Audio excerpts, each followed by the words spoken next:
오랜 기간 택시업계와 으르렁대면서 싸우던 우버. 그런데 우버와 뉴욕 택시가 마침내 손을 잡았습니다. 우버는 샌프란시스코 택시와도 협업할 계획을 밝혔고요. 2025년까지 전 세계 택시를 우버 안으로 끌어들여서 사실상 글로벌 카카오 택시가 되겠다는 비전도 밝혔습니다. 이뿐 아닙니다. 우버는 우버 앱 안에 항공을 포함해 대중교통을 몽땅 집어넣어서 우버 앱을 슈퍼 앱으로 만드는 프로젝트를 진행하고 있습니다. 택시를 시작으로 전 세계 교통을 연결하는 서비스로 진화하겠다는 목표입니다. 오늘은 우버의 달라진 전략은 무엇인지, 그리고 팬데믹이 끝나가는 이때 우버를 왜 주목해야 되는지에 대해 알아보도록 하겠습니다. 우버가요, 미국 내에서 우버 탑승자, 운전자들이 앞으로는 마스크를 착용하지 않아도 된다는 정책을 최근 발표했습니다. 미국 내 몇몇 주에서 대중교통 마스크 의무 착용 정책이 해제되자 안전한 교통수단이라는 점을 내세우기 위해서 그동안 깐깐한 정책을 펼쳤던 우버도 마스크 의무 착용 정책을 바꾼 것입니다. 코로나 종료와 함께 우버가 새 출발에 나선다는 신호로 읽히는 대목입니다. 그에 맞춰 긍정적인 소식도 전해졌습니다. 2월 한 달간 우버 모빌리티에 대한 예약이 크게 늘어났다고 발표했는데요. 팬데믹 이전이었던 2019년 2월과 비교해서 우버 이용 건수는 90%까지 올라왔고 이용요금 기준으로는 95%까지 회복이 됐다고 발표했습니다. 최근 1분기 실적 발표를 보면요, 우버 모빌리티 총 이용요금이 코로나 이전이던 2019년 1분기 그리고 2020년 1분기에 육박할 정도로 올라왔고요. 매출은 오히려 넘어선 것을 볼 수 있습니다. 여기서 총 이용요금은 승객이 우버를 이용할 때 내는 총 금액이라고 생각하시면 되고요.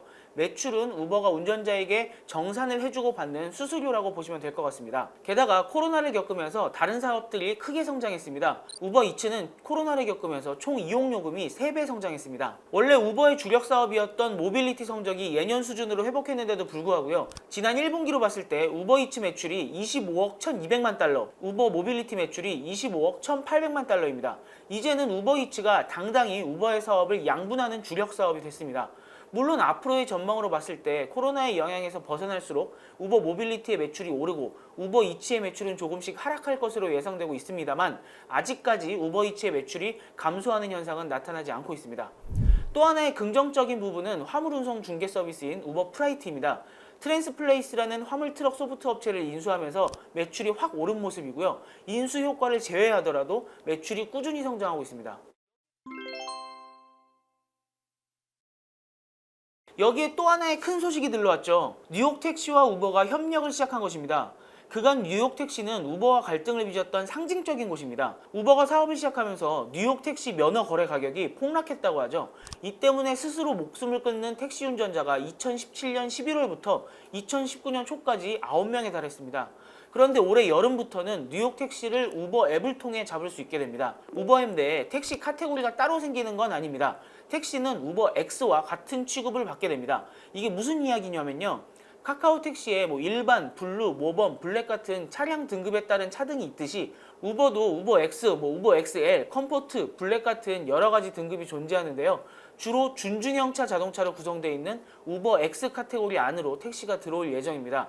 이용자 입장에서는 그냥 우버 X를 부르는데 일반 우버 운전자 자동차가 아닌 택시가 오는 거다, 이렇게 보시면 될 것 같습니다. 요금제 역시도 뉴욕 택시 요금제가 아닌 우버 X의 요금제를 따르게 됩니다. 택시는 시간이나 교통 상황에 따른 차등 요금제가 없잖아요.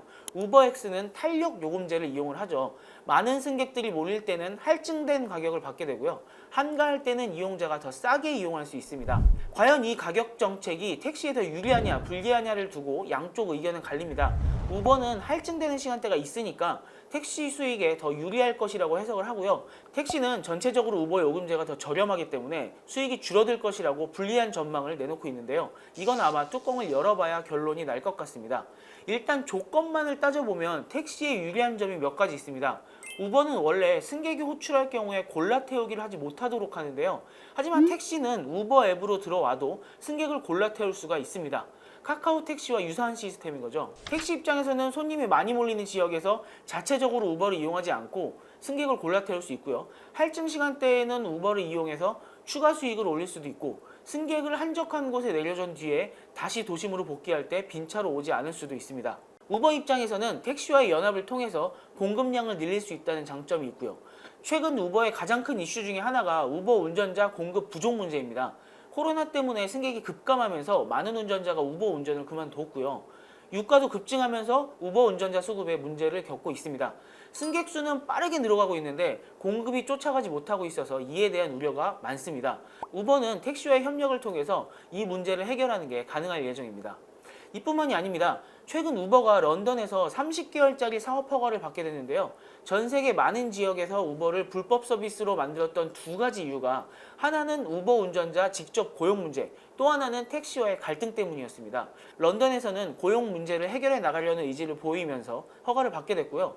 2025년까지 전 세계 택시를 우버 앱 안으로 끌어들이겠다는 우버의 목표가 달성이 된다면 다른 지역에서 서비스 승인 문제에도 긍정적인 영향을 미칠 것으로 보입니다.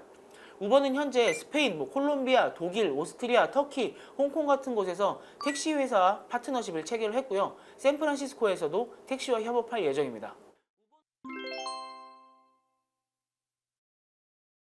우버는 또 우버 앱 자체를 교통 플랫폼으로 만들어가겠다는 계획도 발표했습니다. 대표적으로 올해 영국 우버 앱에 기차, 고속버스, 항공편과 같은 장거리 교통수단을 예약할 수 있도록 한다는 계획입니다.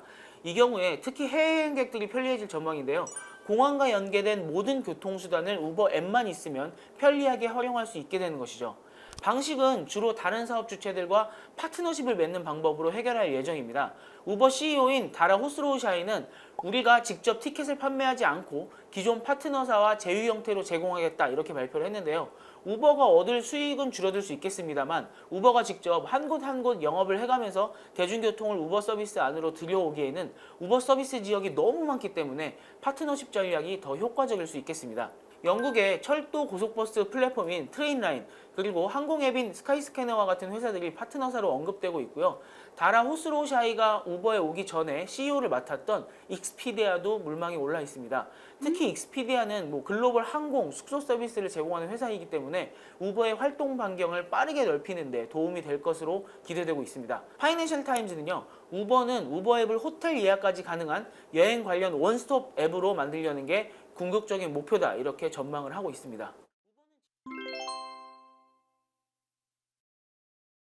우버는 지난해 말에 우버원이라는 구독 모델을 내놨습니다. 월 9.99달러 혹은 연 99.99달러를 내면 우버 이츠 그리고 우버 모빌리티에서 할인을 받을 수 있는 서비스입니다. 우버 모빌리티나 우버 이츠를 이용할 때 5% 할인을 받게 되고요. 우버 이츠의 경우에는 15달러 이상 주문을 할 때 배달료를 아예 면제해 줍니다. 음식 배달이 예상 도착 시간보다 늦게 도착한 경우에는 5달러를 우버 캐시로 보상해주는 내용도 있습니다. 이 서비스가 나왔을 때만 해도요. 우버원에 대한 선호도가 과연 높을까? 이런 의문이 들었습니다. 코로나 영향력이 아직 미치던 시기라 우버 모빌리티가 아직 부진한 상황이었고요. 우버이츠 시장 점유율을 봤을 때 음식 배달 시장에서 30% 미만의 점유율이기 때문에 매번 우버이츠만 이용하는 것도 아니란 말이죠. 언제 쓸지 모르는 할인 쿠폰 사느라 매달 9.99달러를 내는 사람이 있을까? 이런 생각이 들었었는데요.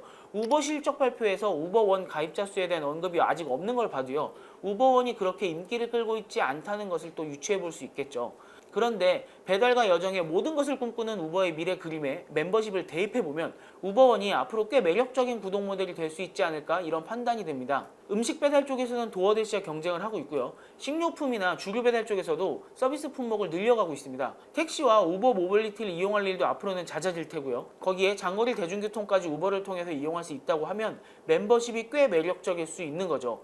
예를 들어서 도어대시의 경우에는 구독 모델을 적용하더라도 음식 배달할 때 외에는 사용할 수가 없기 때문에 매력도가 좀 떨어지지만 우버는 서비스 영역이 확대되는 만큼 구독 모델의 경쟁력과 파워도 올라갈 수 있게 되는 겁니다. 교통수단별로 한번 다시 정리를 해보겠습니다. 택시나 승차경유와 같은 자동차로 이용할 때도 우버, 고속버스, 기차, 비행기와 같이 장거리 이동이 필요할 때도 우버, 음식, 식료품 주류와 같이 오토바이로 배송할 때는 우버 이츠, 대형 화물 운송은 우버 프라이트. 이렇게 운송수단의 모든 분야를 서비스하고 이 모든 고객을 우버원이라는 멤버십으로 묶는 그림을 우버는 그리고 있는 것이고요. 코로나 이전 독불장군처럼 택시와 싸우면서 승차 공유만 바라보고 있던 과거의 우버와는 분명 달라진 모습을 보여주고 있습니다. 그렇다고 해서요. 우버 앞에 장밋빛 미래만 놓인 것은 아닙니다. 지난해부터 조정 영업이익은 흑자 전환을 하고 그 규모도 늘려나가고는 있습니다만 여전히 순이익 면에서는 적자폭이 아직 큽니다. 택시가 우버X 플랫폼 안으로 들어오면서 기존 우버 드라이버와 갈등을 빚을 수 있는 위험도 있고요. 코로나가 완전히 종식된 이유가 되면 우버 이츠의 성장세도 주춤해지게 될 것입니다. 그럼에도 불구하고 코로나를 겪으면서 우버이츠라는 새로운 수익원을 든든한 한 축으로 두게 됐다는 점, 택시와의 갈등을 푸는 방향으로 사업 방향을 선회했다는 점, 택시를 시작으로 대중교통 전체를 아우르는 교통 플랫폼으로 발전해 나가려는 목표를 갖고 있다는 점, 이런 점 등에서 코로나 이후 우버의 행보는 기대해 볼 만한 것 같습니다. 한동안 우리 시야에서 벗어나 있던 우버가 다시금 주시해봐야 할 기업으로 전환하는 시점이 된 것이 아닌가, 이런 생각이 듭니다. 오늘 준비한 소식은 여기까지입니다. 오늘도 재밌게 보셨다면 잊지 마시고 구독과 좋아요 꼭 부탁드립니다. 감사합니다.